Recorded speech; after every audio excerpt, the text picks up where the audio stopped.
The hidden secrets built into medieval castles that most people never knew existed. We all hold different associations with castles. That's certainly true, but how much do we really know about their design and the purpose they served for those living behind their walls? While medieval castles might seem arcane, they did serve a very specific function when they were built. They also hold dark secrets. The first time you probably heard of a castle was when someone was reading fairy tales before bed.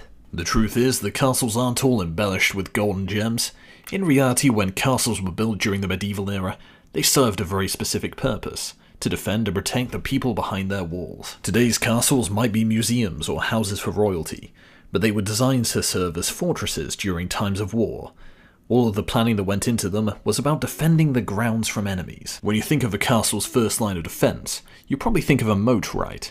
Traditionally, a moat was a large body of water that circled the castle and separated it from the land, but it wasn't there to keep enemies from crossing.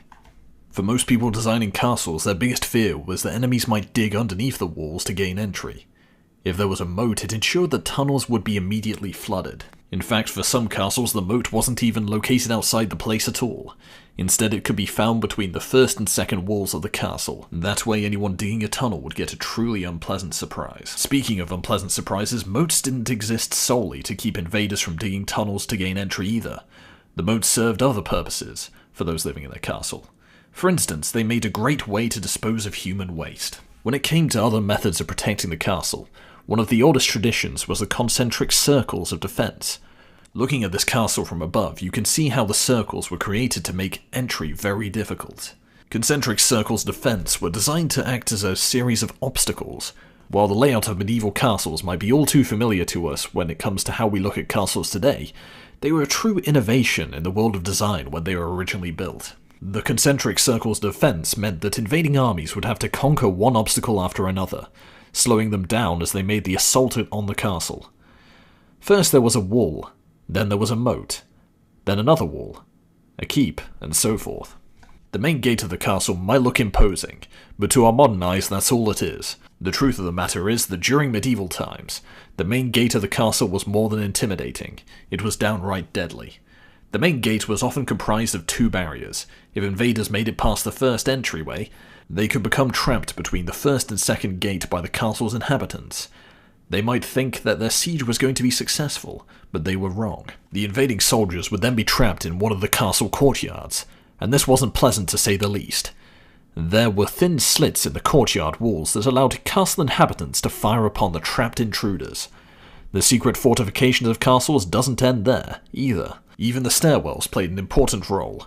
Most of them were designed to be deliberately narrow and to spiral up in a clockwise fashion, and there was a very sneaky reason why. They were designed this way so soldiers running up them would have their sword hands, usually their right, against the wall. The narrow and curving stairs would make it much harder for them to reach you for their weapons.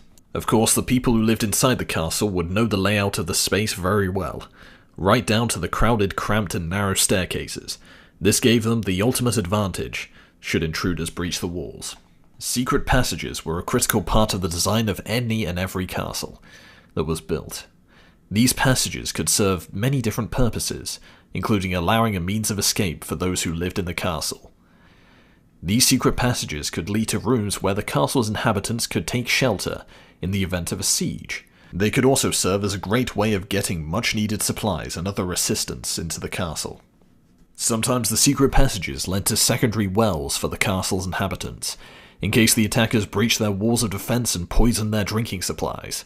Castles may be glamorous, but they're also critical war fortresses. That's just the tip of the iceberg when it comes to all the secrets of the way medieval castles were made. Check out these stunning images in the video posted below. Some of the designs were truly genius.